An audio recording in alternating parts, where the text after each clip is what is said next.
All right, ladies and gentlemen, we are going to attempt to make ourselves a Shaman hardcore leveling guide. The reason why I'm feeling compelled to make this guide is all of the death clips that I've been seeing in Classic World of Warcraft hardcore of Shamans. As near as I can tell, a lot of them are following, or every shaman I've seen at this point is following either a cargo's leveling guide or they're following like the Questies add-on leveling guide for shaman, which is literally the same thing if you know anything about cargoes and Questies. The problem with that is that those guides are speed leveling guides for PVE servers and PvP servers where you're basically allowed to die, right? And it's starting to get me to wonder if there is even a shaman hardcore guide out there like worth a damn, right? Odds are there probably isn't. One weird fact about Paladin, normally I make Paladin PvE and PvP guides on this channel. Been doing that for years, is that the gearing and the play style of Paladin leveling and Shaman leveling are virtually identical to each other. And when I say virtually, I mean they are literally identical to each other.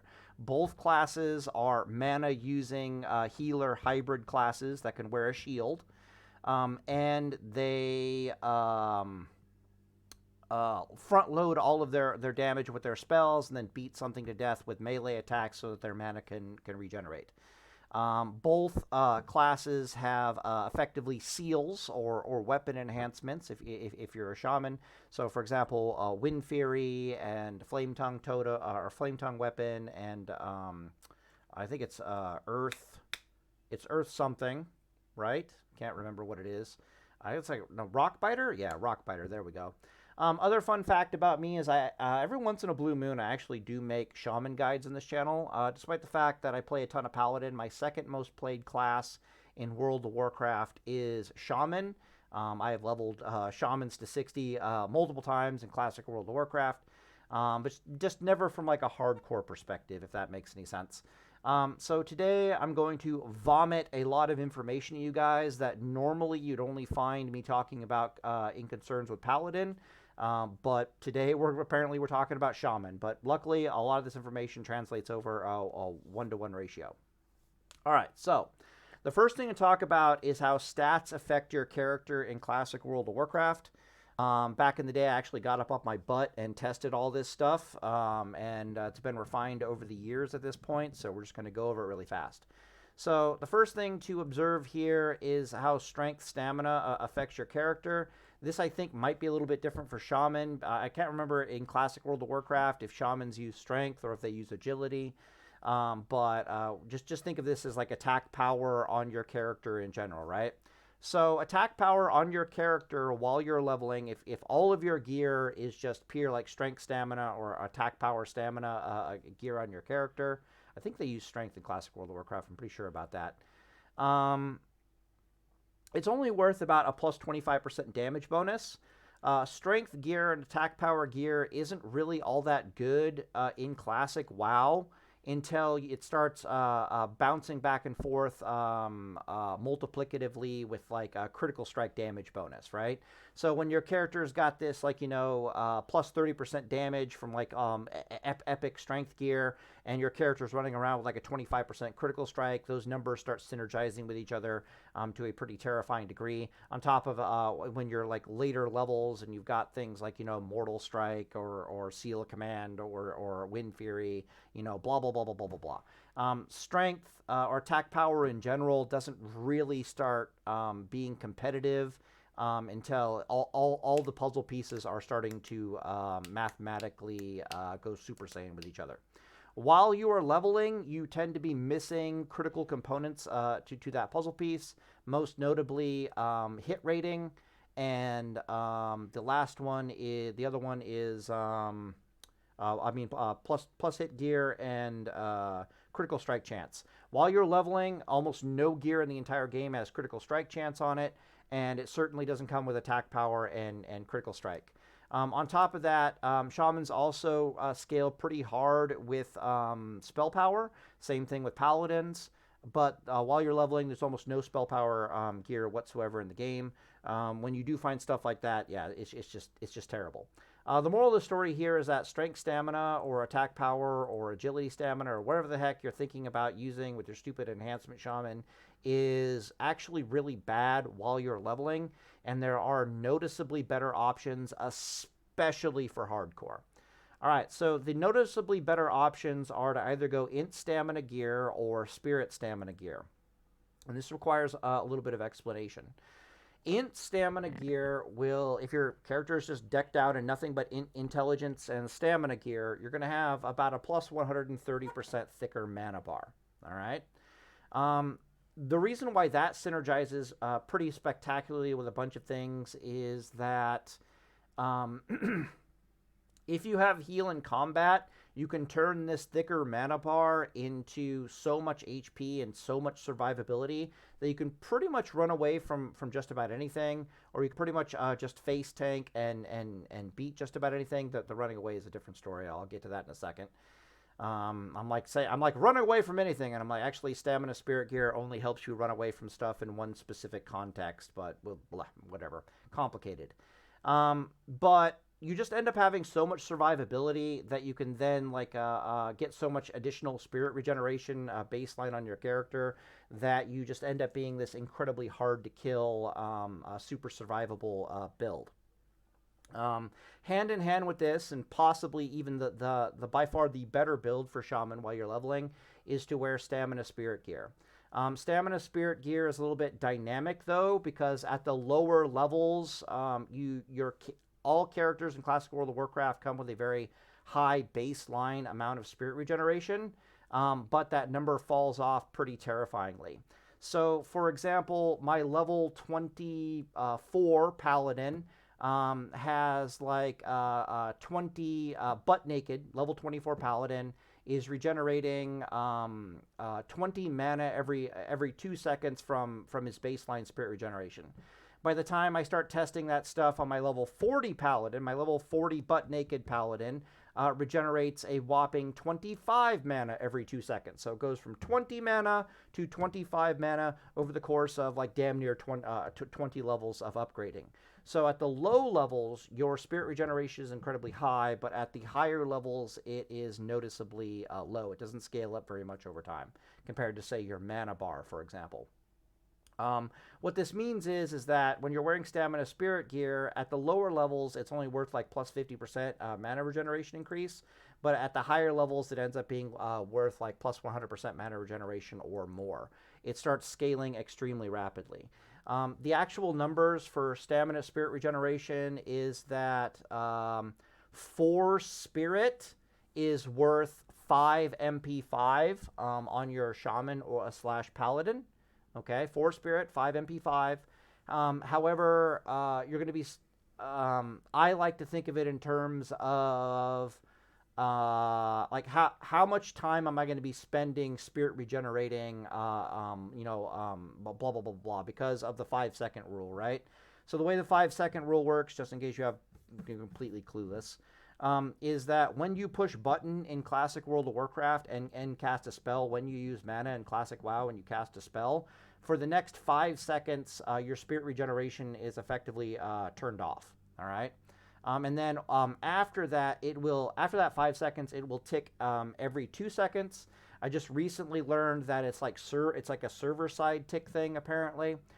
So what this means is if you're super lucky, you'll get a tick right at 5 seconds. And if you're super unlucky, you'll get a tick at 7 seconds. But generally speaking, after 5 seconds of not casting, your spirit regeneration will be there for you, ticking every 2 seconds, okay?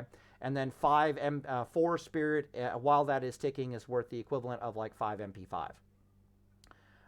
This is why we use terms such as front-loading your spells. What that means is you'll cast a lightning bolt to pull a mob. Maybe you'll cast 2 lightning bolts to pull a mob. Then you'll hit them with a flame shock, and then you won't cast any more spells. You just beat them to death with a melee weapon.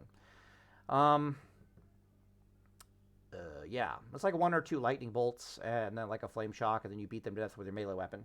The reason for that is you want to use as much mana as possible to deal damage in as short a window as possible, and then just not cast any more spells until the mob dies, so you can get as much spirit regeneration back from it as is humanly possible. Let me take a drink of water here. All right, cool.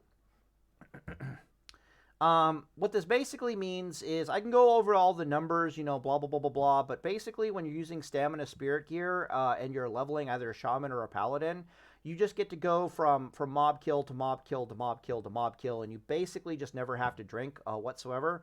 Sometimes you have to vary your what is the term here I'm looking for? I forget the actual term. My brain is dead right now. It's called a something. Damn it! What the hell? Combat sequence or whatever the hell. God, I can't. I'm really pissing me off that I can't remember the term. But basically, it's like, you know, like I said, normally you'd run up to the mob and you're like lightning bolt, a flame shock, and then beat them to death, and then you just do that over and over again.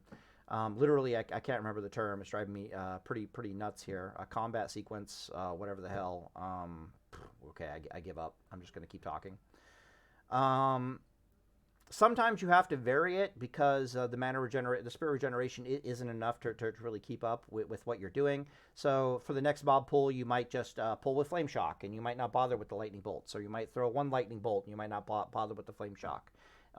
That type of deal. That's usually the reason why that happens is you end up having like a first world problems with your killing speed. So, for example, you might get a series of mob kills, like 3 mob kills, where you got a bunch of crits and you got no misses, dodges, or parries. You just did a ton of damage and killed them a hell of a lot faster than normal, and so your spirit regeneration really isn't keeping up all that well. So you have to kind of throttle yourself and slow down a little bit, or you have to drink, one of the two. The other thing that happens, of course, is the inverse of this, where your attacks are being dodged and parried and missing all over the place. So it's taking 1,000,000 years to beat the mob to death. But then that just means you get more spirit regeneration in, and you just it's really fascinating to watch, because sometimes you're killing the mobs too quickly and you have to throttle your own DPS for let mana regeneration happen. But the vast majority of the time, you just get to go from mob to mob to mob to mob to mob to mob to kill the crit out of them. The other thing that spirit regeneration does for you is that when you do have to stop and drink, rather than having to stop and drink for 30 seconds, you stop and drink for like 10 to 15 seconds at most. And on top of that, you don't even have to use a good water. So you can save a lot of gold while leveling. You just use some lower level. Usually use the lower level water that you're just randomly getting off the mobs. And you'll do that. You'll drink for like 10 seconds, and you pop back up again, and you're just off to kill like another 10, 15 mobs before you even have to drink again. Stamina Spirit Gear, absolutely amazing. The important thing to note in all of this is that there is an insane positive feedback loop when wearing Stamina Spirit Gear and using a shield, but that's the next thing to talk about. So of all the gearing options, the actual best leveling speed for Shaman is Stamina Spirit Gear, beyond any shadow of a doubt. The reason for this is because it literally causes you to have no downtime whatsoever, and your leveling speed in Classic World of Warcraft is a combination of how quickly are we killing the mobs, and then how much time do we have to spend recovering to kill the mobs, and the Stamina Spirit Regeneration it causes the overall kill time of a mob to be noticeably lower than just about anything else you can do on your Shaman, period, end of story. And on top of that, you have insane survivability capability with the Stamina Spirit Gear, because if you're willing to throttle your Stamina Spirit build a little bit, you can always maintain your mana bar at near maximum level for when you desperately need to have a bunch of mana, if that in a hardcore class. When things get real in hardcore classic WoW and you actually do need to have a mana bar. Yeah, we'll just leave it at that. So now we need to talk about the value of a shield. This is the main reason I'm making this guide, is because I'm watching a bunch of shamans running around with two-handed weapons in classic WoW hardcore. terrible idea. Like, what the hell are we thinking? Holy crap! Have you not done math? Like, bleh. Like, I just want to smack people when I see that stuff. That just screams to me a Cargo's Guide or a Questies or something like that. The reason why this is a terrible idea is the first observation is just like a paladin. The vast majority of your damage is coming from sources that are not your one-handed weapon while you're leveling. So, for example, your searing totems have nothing to do, is DPS source that has nothing to do with your one-handed weapon. If you did not know, all your weapon enhancements, your Flame Tongue, your Rock Biter, and your Wind Fury, of those 3 weapon enhancements, they almost all do exactly the same amount of DPS. Like, literally, they do the exact same amount of DPS. Basically, the TLDR and your weapon enhancements for a Shaman. Remember, Sea-Doo made a video about this a number of years ago. But the TLDR on your weapon enhancements as a Shaman is that if you're fighting a heavily armored target, you want to use Flame Tongue weapons. So I'd be like, crabs, turtles, things like that. Against a low armored target, you want to be using, or just most targets in the game, you want to be using the Rock Biter weapon and enhance. So, like, spellcasters and mages, they're going to have lower armor than normal mobs. And then the Wind Fury weapon is only a weapon enhancement you want to use if for some reason you've gotten your hands on like a really good weapon. And I think, let me think about this for a second. The weapon needs to be decently fast. So for shamans are always told that, get your hands on, like, a slow two-hander and use a good slow two-hander and use Wind Fury. Terrible idea. The reason for this is because you'll get a bunch of overkill. I've made an entire video about this with weapons. I'll just TLDR it here really fast. Let's say your weapon does 20 DPS. All right. Well, the only advantage you're getting from a slow two-handed weapon is that first initial auto attack that you're putting into your enemy over, say, a faster weapon like a 2.0 speed weapon. That's the only real advantage you're getting out of a two-handed weapon, is that your very first hit is worth, like, 3.8 seconds of DPS as opposed to 2.0 seconds of DPS. But after that point, the increased weapon speed, the slower weapon speed of the weapon is doing nothing for you whatsoever. It's literally just a DPS stat stick. It's not helping you kill the mob any faster. In fact, it's helping you kill the mob slower, believe it or not. If you can, in Classic World of Warcraft, I don't advise you do this, but if you can, it's objectively superior for you to run around with a slow two-handed weapon. Swing put one auto attack into the enemy with that slow two-handed weapon, and then immediately swap into a faster two-handed weapon or even a one-handed weapon. The reason for this is because the slower weapons are bad for 2 reasons.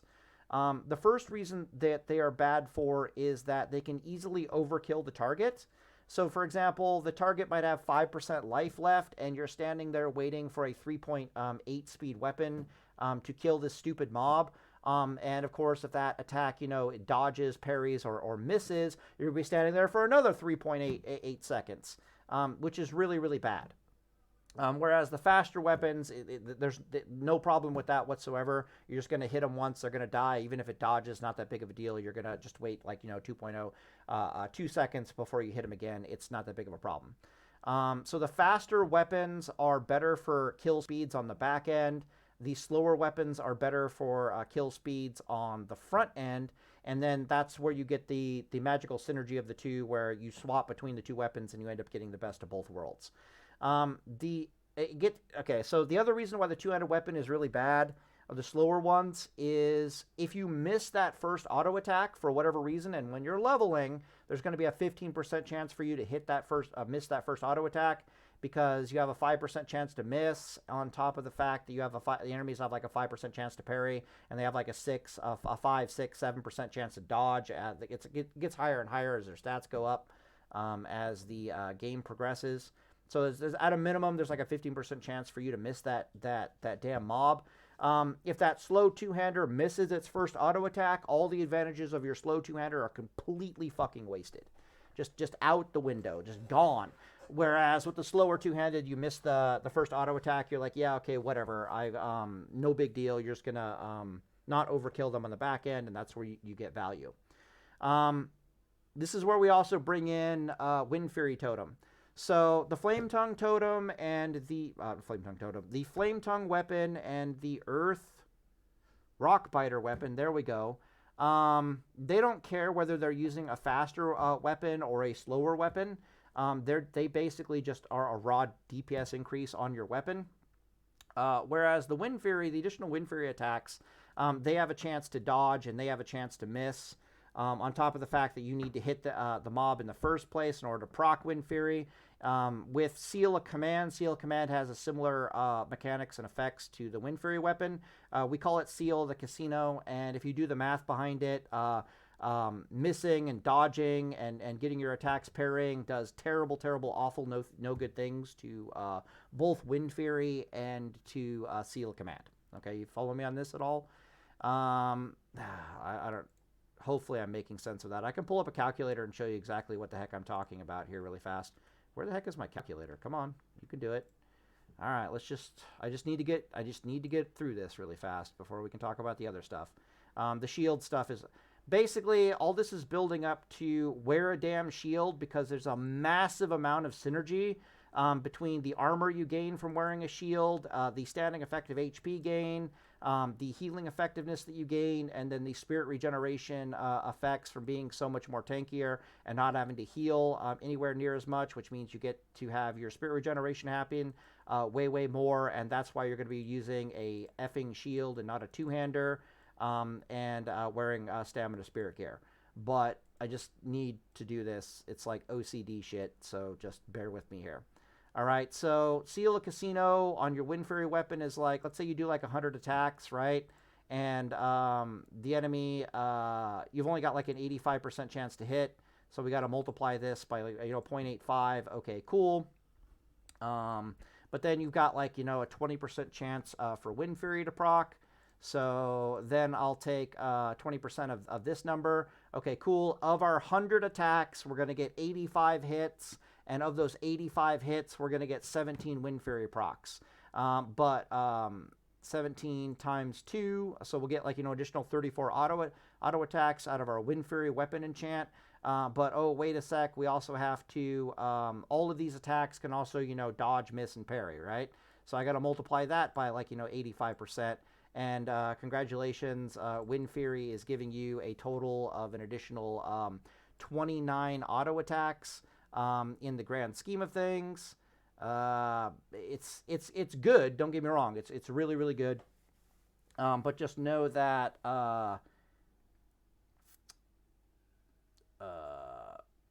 missing, dodging, and parrying basically double diminishing returns on the Wind Fury weapon. Where this gets really disgusting and really bad is like with the two-handed weapons.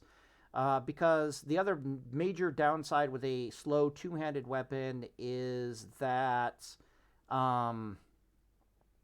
mathematically about 1 in 50 mobs that you try to kill will dodge and parry your attacks so much that the RNG will just go so badly in your favor that it's going to cause you to need like twice the amount of attacks to kill the mob. Like mathematically, like twice the amount of attacks to kill the mob. And when you're using the faster weapons, this is a very rare event. How do I put this? Under normal circumstances, it might take you something like 20 seconds to kill a mob. But that 1 in 50 times you're attacking a mob, it's going to take you closer to 40 seconds to kill that mob. That with the faster weapons, with the 2.0 speed weapons, that almost never happens, and instead it only ends up being like 30%. Rather than taking 40 seconds to kill the mob, it only takes you 30 seconds to kill the mob. And as we stated before, there isn't really any DPS difference between using the slow two-handers and the fast two-handers or the fast one-handed weapons. Blah blah blah blah blah. Basically, what I'm trying to say is that the faster weapons protect you significantly more from RNGs coming for your ass while you are leveling. And if you've ever had that experience where you're like, oh, I'm half life and half mana, I can take this mob on, and then it's just miss, miss, dodge, parry, parry, parry, miss, dodge, and suddenly you find yourself fighting for your fucking life. If you even see that starting to form, if you're like using a slow two-handed weapon and you run up to them and it's like dodge, miss, parry, you see 3 of those fucking things in a row, or like 3 out of 5, like dodge, misses, and parries, just swap to a shield and a fast one-hander and be like, RNGesus is already coming for me. Let's just switch to a fast one-hander and get a bit more tanky, because I don't want to sit around and wait and see what the rest of the cards are going to be dealt with this slow, stupid 3.8 speed weapon that I'm trying to use. All right, so the other big thing to note here is that your two-handed weapons, okay, it's a big deal. Your two-handed weapons are responsible for about increasing your DPS by about 10 to 12% compared to a one-hander. This holds true for both Paladin and Shaman for all the reasons I've been saying up to this point. The vast majority of your damage is coming from sources that are not your weapon, right? They are your Searing Totem. They are your weapon enhancements. That's why I remember now. That's why I went on a rant about the Wind Fury weapon. Rockbiter doesn't care what the speed of your weapon is. Flame Tongue doesn't care about what the speed of your weapon is.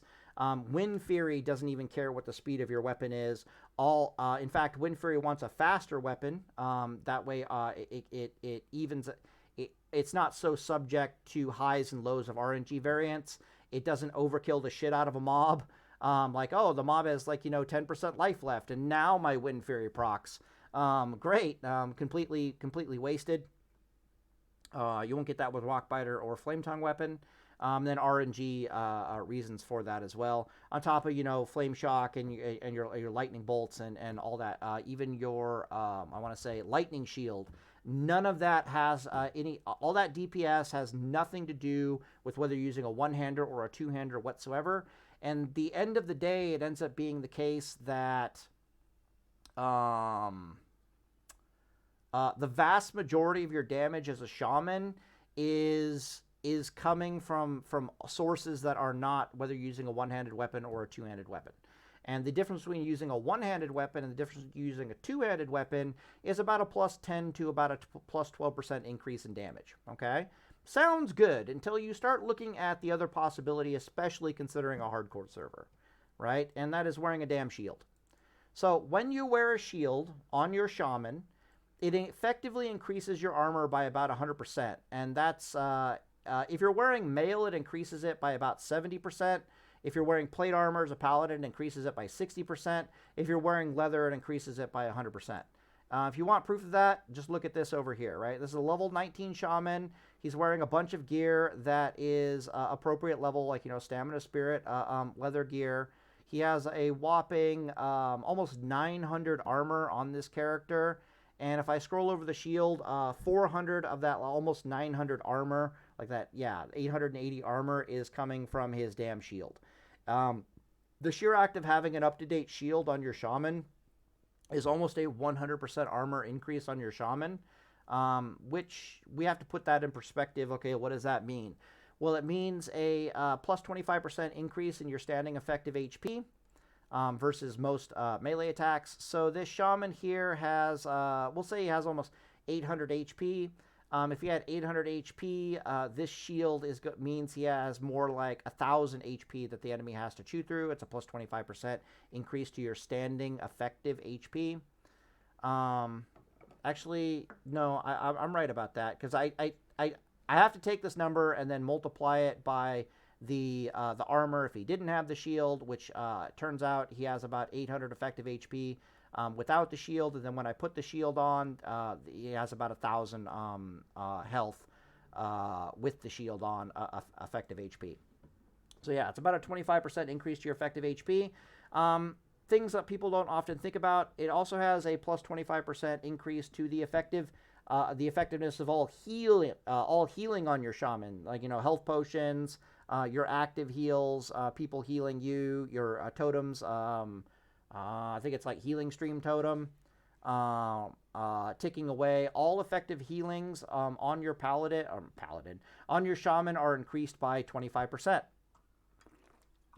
So you have more HP to play with when you go attacking things. Any healing you're doing to yourself is increased by 25%. And then on top of that, there is a noticeable increase in the amount of spirit regeneration that you get while wearing a shield, specifically because of all of this because of the increased standing effective hit points. So, for example, when you have more HP on your shaman, you don't have to heal yourself.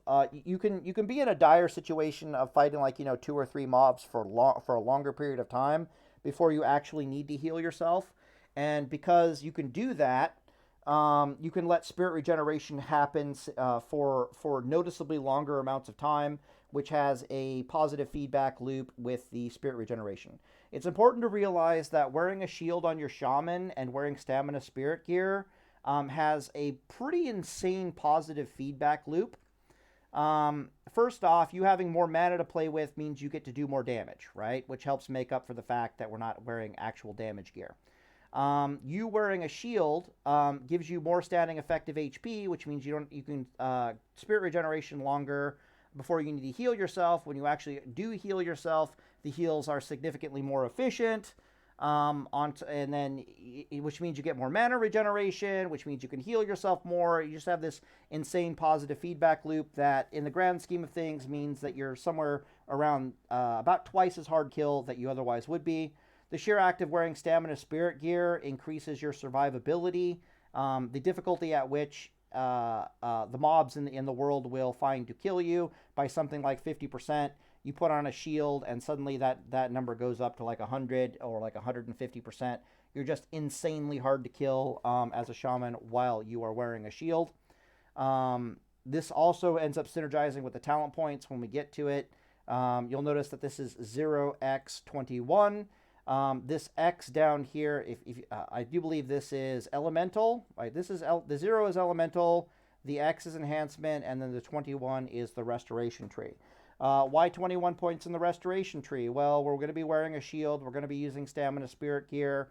All of this is intended to synergize with your ability to heal yourself in combat, meaning you're getting punched in the face and you don't care about the you can heal yourself anyways while getting punched in the face with 3 or more mobs. You have to go at least, I think it's 13 talent points into the restoration tree in order to get the 70% spell pushback immunity. And at that point, you put so many talent points into the restoration tree, you might as well just keep going down into it. Let's pull up the talents here really fast. Shamanistic focus. Yeah, I guess you got to put 5 points into that. That kind of sucks. So yeah, so you have to put a whopping 15 points into the restoration tree before you can unlock healing in combat. And then there's a bunch of really good stuff in here as well, Tidal Mastery is really good, Restorating Totem is really good, and really Nature Swiftness is probably the best single talent point for hardcore leveling a shaman that you have in the entire game. Nature Swiftness can be used both offensively and defensively. Also, she does not trigger a GCD. Which means that even in PvP, there's 2 Shaman PvP builds. One of them uses the 31 talent point in the elemental tree, and the other one says, to hell with that, I'm going to take Nature Swiftness instead. And the reason why most PvPing Shamans consider the Nature Swiftness talent to be superior to the elemental Shaman 31 talent. The reason for this is because the Nature Swiftness can be used both offensively and defensively. Because it doesn't have a GCD, you can actually make macros with Nature Swiftness where you're casting a lightning bolt into a target, and then as soon as the lightning bolt finishes, you can Nature Swiftness out a chain lightning and earth shock the enemy all instantaneously with a macro, because Nature Swiftness does not trigger a GCD whatsoever.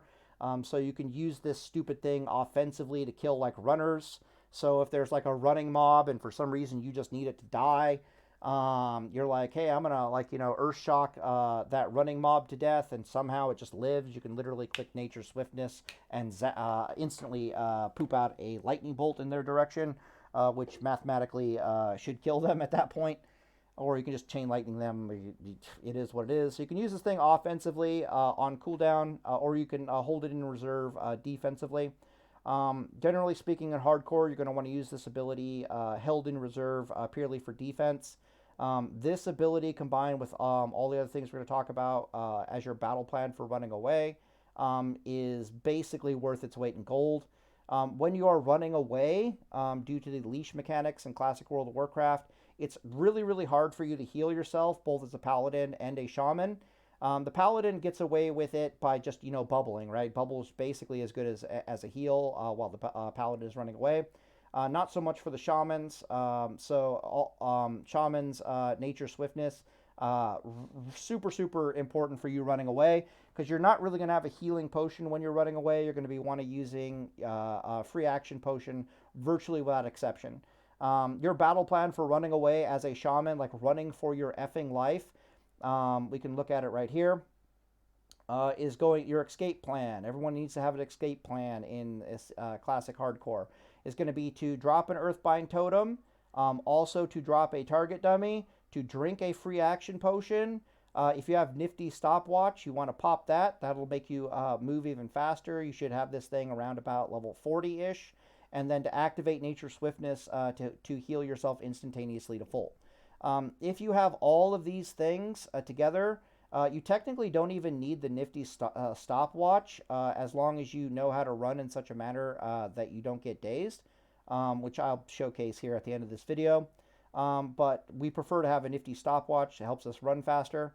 But we can get away with not having a nifty stopwatch if we know how to not get dazed.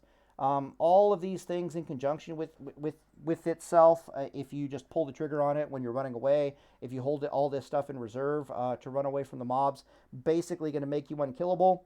If for some reason running is not an option, then the next best thing to do is to just chug a really thick mana potion, and basically just fight it out. You can use Nature Swiftness for an emergency heal. Not that big of a deal. Other things to note is that we also like Recombobulator Ray. The Recombobulator Ray trinket gives you, we can pull it up here really fast. Here's the major Recombobulator. This won't be out for quite some time, but it has a big brother and a little brother. Says dispels all polymorph effects, and then it also restores a butt ton of health and a butt ton of mana to your shaman. You probably won't have this, but in later times you'll have this. Recombob will use its little brother. So the little brother Recombobulator Ray, it'll restore about 200 health and 200 mana. But since you can then use that health for more spirit regeneration, you can use that mana for more healing, and you can use that healing for more spirit regeneration, aka the positive feedback loop. She's actually pretty chad. Both the Recombobulator Rays share a cooldown with some items. So if I click on this stupid thing, no, I gotta search it. 1 second. Recombobulator. Come on, clicky. Scroll down here and you'll see shares cooldown with, and it shares cooldown with 46 other fucking things. All right, let's see what it shares cooldown with. Tea and sugar. Hellstones, okay, shares cooldown with Hellstones, noted. Mana stones, it should also be Dragon's Breath and like Whipperroot Tuber. I'm trying to figure out if it, target dummy. That's probably why you don't want to use this thing. Never mind then. I was wondering if it shares a cooldown with target dummy. So since it shares a cooldown with target dummy, fuck that.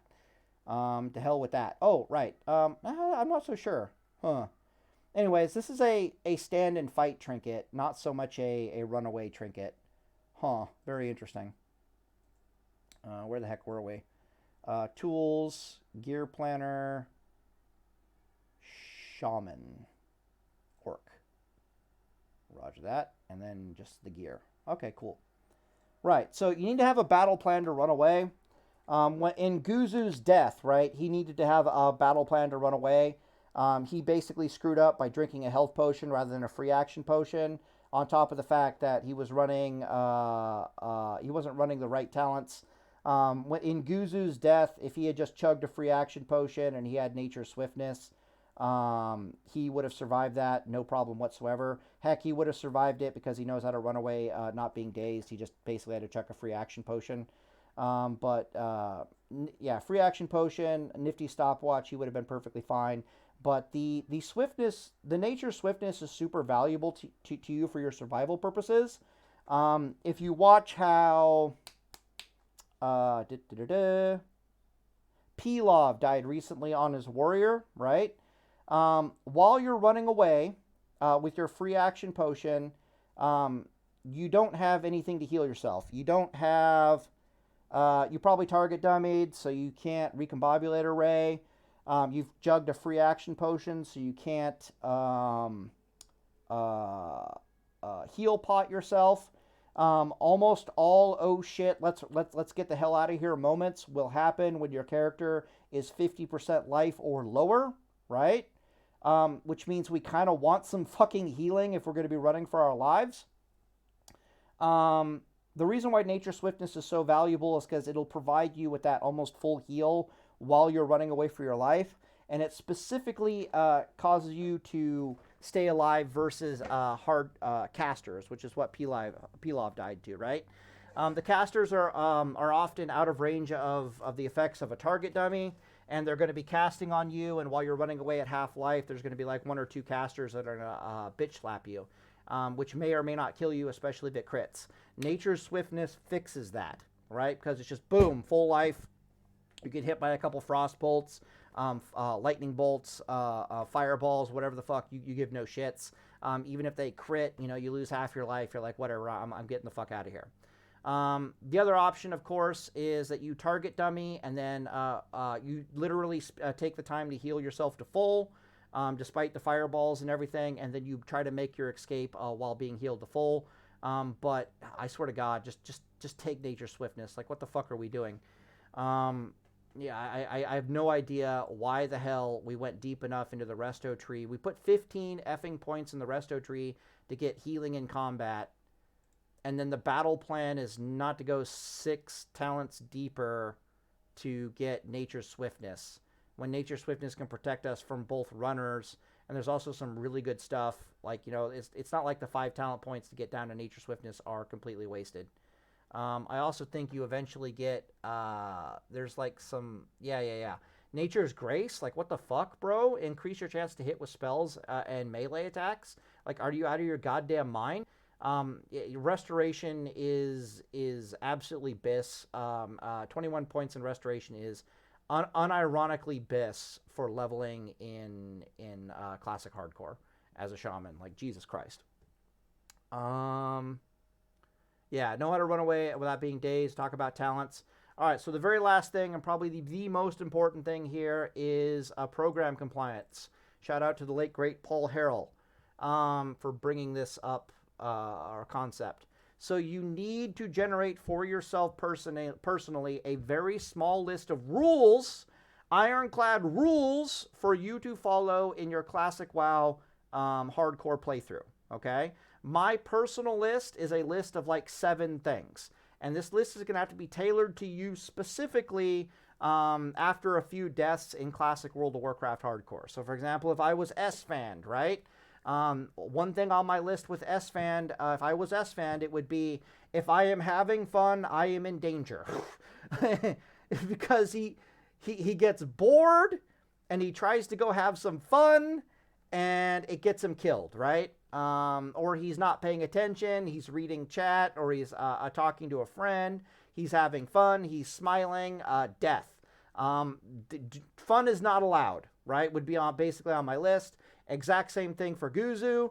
Guzu was out trying to have some fucking fun, right? And he got himself killed, like a dumbass. The other thing I would have on the list for poor Guzu would be, Guzu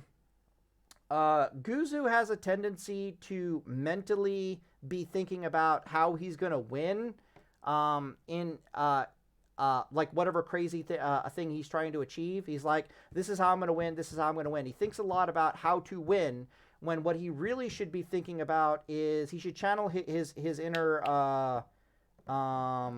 starts with an M, what is it? Damn, I can't remember the guy who's always the pessimist guy. Yeah, he needs to be thinking about how to live, right? You shouldn't be thinking, how do I win this fight? You should be thinking about how do I survive if under the worst case scenario, right? That should be your thought process. Okay. So if I go over here really fast, let me pause the video. Let me pull it up for my own little short little list. Yeah, pause video. Yeah, okay, we got this. Let's see here. Yeah, so I made a video a while back. I don't want to do 780p. Let's do the. What the fuck is wrong with you? No. What the? Thank you. All right. Cool, so here's my personal list. Okay, this is for me as a paladin in classic hardcore. Okay. Number 1, have a speed potion. Why is this? Because look at number 4 down here. Bubble/bop only used to run. Now, when I run away as a paladin in classic World of Warcraft, right? I'm like, oh shit, I need to run for my fucking life. The battle plan is to always have bubble on cooldown, specifically to run away. It is to pop bubble, drink a speed potion, and then run for my life. And then when the speed potion wears off, I cast freedom on myself. That way I don't get netted or anything stupid like that, right? Super amazing. That is the battle plan for survival in classic World of Warcraft hardcore. Every single time I've died in classic WoW, it's always been from either a DC or it's been because I didn't have a speed potion, like literally. Okay, so I've learned that just nope, we're gonna have speed potions. A bubble's being kept in reserve. Fuck you. The other thing that synergizes with this is number 2, kill on the edges plus have a safe place to run back to. When I'm running away from my life, I might end up surviving combat by 10% life or something stupid like that. The last thing I want to do is be running through for my life into dragging more and more mobs on top of myself, right? So the idea here is not to go too deep into places where when I need to, I want to have some safe place to run to behind me, if that makes any sense. That becomes less and less important for me as a paladin as I get higher and higher level, and that'll become less and less important for you as a shaman as you get higher and higher level, because by the time you have nature swiftness, it's not going to be like you escaped like a pack of 5 mobs just to run into just to need to fight 2 or 3 another 2 mobs that you ended up pulling and being 20% life and 50% mana. That's not really going to happen because of nature swiftness, right? You're going to end up getting away from that pack of mobs at 50% life with 50% mana, and then if you have to fight it out with 2 mobs for your life, it's not that big of a deal. Because again, all of the positive synergies from spirit regeneration and your totems and blah blah blah blah blah. You'll be fine. Same thing with Paladin and Seal of Light, for example, Fast One Arrow and Seal of Light. Sword and board only. So that's me telling myself that I need to be wearing a shield. Every time I've died, I haven't had a shield. Gee, I wonder why. So I've learned that I'm just going to level with a shield, even though I am a paladin, blah, blah, blah, blah, blah. Also, paladin has lay on hands that, if I have to fight for my life after running, lay on hands, right? And then we have help save no one. This is because of the leashing mechanics, which I will end the video with. Also, I need to showcase you guys how to run away from mobs without getting dazed, right? No caves. No caves, of course, synergizes spectacularly well with, having some place to run in order to save myself. Inside of caves, running is almost not an option. When you are going inside of a cave, you need to mentally prepare yourself for the fact that running is not an option. Okay, it is not an option simply to run out of the cave.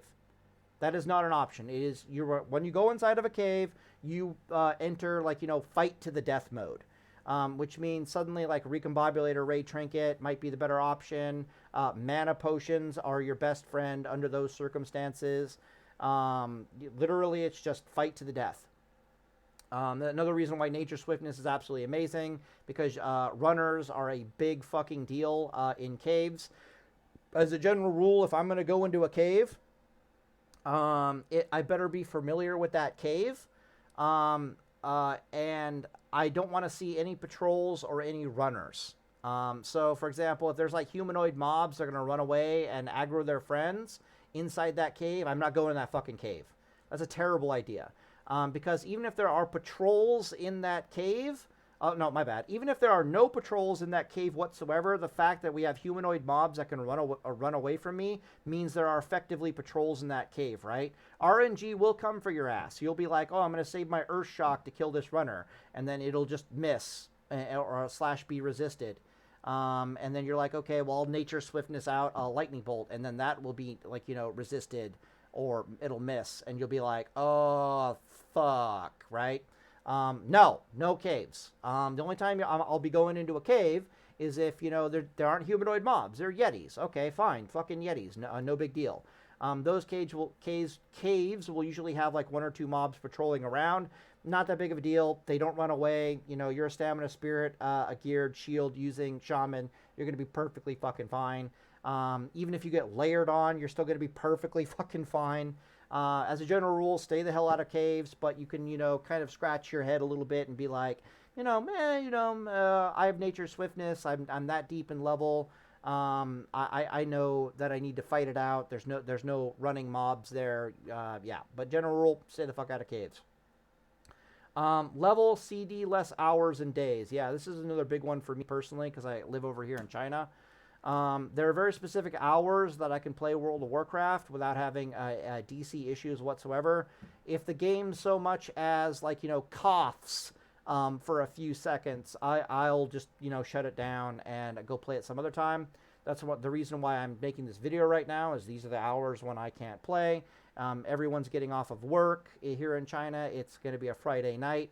It's going to be a terrible, awful, no good time for me to try to play the game right now. So yeah, need to have a very small list of rules catered and designed for you personally based upon your experiences and your deaths in classic World of Warcraft. The smaller the better, because there's a million things that you can remember in classic WoW that'll help you live. But if you're, like, you know, remembering something that'll increase your survival rate by 5% and ignoring something that'll increase it by 30%, that's not going to do. So we want a very, very small list of rules that we can remember very easily, and then we want to make goddamn sure that we are catering to those rules. And if we're deviating from those rules, we better have a good goddamn fucking reason for it, right? So I just talked about why I might go into a cave. Why would I deviate from this, right? No caves. Why would I deviate? Well, then I have a good reason for it, right? You know, oh yeah, the help no one thing. We gotta talk about leashing. All right, so Calamity has an extraordinarily good video on how leashing works in classic World of Warcraft. Calamity leashing mechanics. Calamity Paladin. It works like that. 7 insane tips I wish I knew before hardcore WoW. Yeah, I think one of these is his leashing mechanics. Yeah. Hello, gamers. That's going to be loud as F. Of leashing, unfortunately, understanding it fully requires its own video, as it is very in-depth and requires a lot of if and or situations being explained. I'm currently working on a video for cool. So he does end up making that video. I'll have to figure out tips for hardcore WoW leashing. Maybe he doesn't call it leashing, but anyways, he has an amazing video on how leashing works. WoW leashing and split pulling. Okay, thank God. This is the video. Okay, cool. So the leashing mechanics are batshit crazy in classic World of Warcraft. It's based more around two things. Have you damaged the mob recently? If you damaged the mob recently, you're going to releash the damn mob. If you haven't damaged the mob recently, the other thing that causes it to continue leashing on you is if the mob has stood still and attacked you for like a second or more. I am not joking. Go watch this damn video. So when I stop to heal myself with like a flash of light or something as a paladin, it's not the aggro of that healing that's causing the mob to releash. It's the fact that I stood still for like a second, or the mob stood still for a second, beating on me, that is causing the releashing. This is the reason why being netted and specifically or being snared while you're trying to run away in classic World of Warcraft is so fucking deadly. It's because the nets will releash the mob even if you didn't hit the damn mob, because all the mob has to do to releash is stand still for like a fucking second and beat on your ass. Like holy balls. That's why you run away with a free action potion above anything else. It's just so that in case for whatever reason you didn't know this mob leashed or you didn't know this mob snared you, you're not going to be sent back to Brill. Instead, you'll just be like, holy fuck, that mob has a net. Okay, whatever. Thank God I chugged a free action potion. I'm just going to walk the fuck out of here. Okay, so the leashing mechanics are very bizarre. Classic World of Warcraft. On top of that, the leashing time scales with level. All right. I think he talks about it like right here. So at the lower levels, the mobs will chase after you for like 10 seconds, but by the time you're at like, level 40 and beyond, they chase after you for a whopping 16 fucking seconds, which is awful. So it gets worse over time. The last thing to talk about is days. Yeah, so don't attack the mobs while you're making a run for it. Don't stop running for any reason. It's not even about the distance you run away from the mobs. It's about the length of time that you run away from the mobs. The distance is a factor that you run away from the mobs. But basically, once you get like 10 yards away from them or something, I'd say more like 20 yards away from them, it's more about time than it is actually about distance. They will F off from you at certain distances, even if they're beating on you for like a second. I'm sure you've seen that, where you'll get like rooted in place, and the mob will like attack you like 3 times, and then like stop and then run back to his position. That's a distance thing. So a lot of the leash mechanics are extremely complicated. Nobody's quite sure how they work, but Jesus Christ, do we know that it is based around. Behave weirdly. While I personally yeah, stand still. Here it is. Method for extending a leash. Okay. If a mob stands still for 1.5 seconds. 1.5, got it. If it melees you while standing still, okay, its leash timer will extend. So mobs with fast attack speeds, such as cats, will actually reset their leash if they stand still for 1 second, because that's how quick their attack speed got it. is. While slow attacking mobs like ogres reset while standing still for 1.5 So he's doing seconds, nothing. He's not attacking it or anything, but he just stands stills and FOLs, and it just resets. Mobs and casters you see this shit? Alright, go watch that video. That thing's messed up. Alright, cool. That thing is messed up. Right, so TLDR here is wear damn stamina Sprit Gear. Use a one-handed weapon. Wear a damn shield as a shaman. Doesn't really matter what weapon enhancement that you're using. Put at least 21 points into your damn RESTO Tree. Like, holy crap, what are we even doing? Have an escape plan. Know what your escape plan is.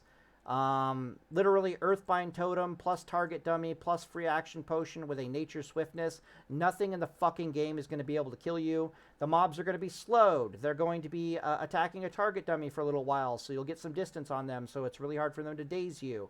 The free action potion means you're literally immune to all stuns and snares in the game for 30 seconds. Nifty stopwatch, if you have it, will make you move faster, and nature swiftness will cause you to heal to full and protect you from any kind of ranged attackers that are not being slowed or being affected by the target dummy.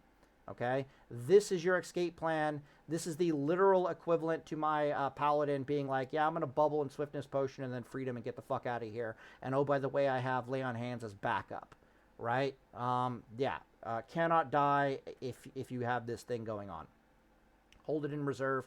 And of course, nature swiftness can be double dipping on the offensive use if you want to for whatever reason. The last thing to talk about here is how to run away and not get dazed. Okay, I've seen many times people like Soda Poppin' and people who you would think would know what the fuck they're talking about. Zaryu talking about how you need to do like this running, jumping, backpedaling shit. Okay, actually not true. So the running, jumping, backpedaling thing is really good. And it's something you definitely want to do. What the balls? It's something you definitely want to do for more advanced users. Get a freedom here. Just get the hell out. It's fine for more advanced users, But for more normal players, what I'm about to show you right now is probably just objectively superior. Okay? And that, I'm going to explain it, and then I'm going to showcase it. Where the hell, can I go back to the Deepwater Tavern and get like some murlocs on me or something? Something closer to equal level. The mob's chance to daze you is based upon their weapon attack skill compared to your defense skill. So the lower level mobs have a lower chance to daze you, and the higher level mobs have a higher chance to daze you. That's why when you're running for your life from like a red level mob, like almost every single auto attack, you're gonna feel like is gonna daze your ass. All right, well, so right, talk about it first, really fast. So all you need to do in order to not get dazed is to basically keep like 180 degrees of the angle from your back, like outside of not being hit by the mob. Okay, so if I just run away from mobs just like this, like literally just like this. Okay, so this is me pressing Q to strafe, right? Strafe left, strafe right, strafe left, strafe right, right? Press Q to strafe left, and then off angle just ever so slightly. So rather than strafe running in a straight line, I'm running in like this ever slow, ever slight circle, right? I'll do it on the bridge here, right? Like I'm right in the middle of this damn bridge. So rather than just running straight across this bridge, like, right on this line here, instead what you do is you strafe and then you off angle just ever so slightly, right? So you can see we're running, I'm strafing, but it's just ever so slight. I'm also holding down the camera button while I'm doing this, right? But you just off strafe ever so slightly, ever so slightly. The mobs won't hit you in the back. And it's not quite running away in a straight line. The jumping back, the running away and jumping thing, I'm not even doing it very well right now. It's been so long since I've done this. The running away and jumping thing is fine. But yeah. Anyways, this one is just so much easier to do. But we need to get some mobs. I'll get these murlocs out here, and we'll show how this works in no uncertain terms. But you'll almost never get dazed. The only reason I might be dazed is the latency, which is why I'm not playing right now. But this is not my hardcore pally time, so this should be fine. So we'll go over here. We'll use Consecration to aggro some murlocs, and I'll just showcase running away in a straight line. It's Gobber. Nice. All right, let's get some murlocs on us. Okay, let's get enough murlocs where it's like some oh shit type stuff. And then you'll see that I'm just off angling ever so slightly. Okay, I actually got dazed there because one of these guys is behind me. Let's releash them. And then let's make a run. Okay, cool. So, running away in a straight line. Boo, boo, boo, boo, boo. Never gonna get dazed. Everything's fine. Just gonna run into more mobs. Okay, they're gonna F off here. Alright, cool. And, yeah, I might have to fight it out here with these two mobs, but, so we're gonna get them to right behind me, and then off angle just ever so slightly. Ever so slightly. I'm basically clicking, like, turn right. Every little bit. Back him up. Get him. I don't want him on my back. Stop that. Alright, cool. Let's get this one. Okay, cool. Alright, cool. Running away. Off angle ever so slightly. Yep, yep, yep. Yes, sir. Run, run, run. Do, do, do, do. Never gonna get dazed. La, la, la, la, la. La, la, la, la, la, la, la, la, la, la, la, la, la. Alright, cool. Got that. Takes a little bit of practice. Not that big of a deal. It's literally just my Q button, and you can use the mouse, but you can try using the mouse to offset a little bit if you want to. But I have my WASD bound because I just like. Well, there's a bunch of reasons why you want to have your WASD bound as a paladin in Classic World of Warcraft. Mostly it has to do with the leeway mechanics from backpedaling. But as you can see, it makes it so that I don't get dazed by these mobs super easily. Well, that guy's going to daze me because he's at your back. But you just get them to where they're like, right about at your back.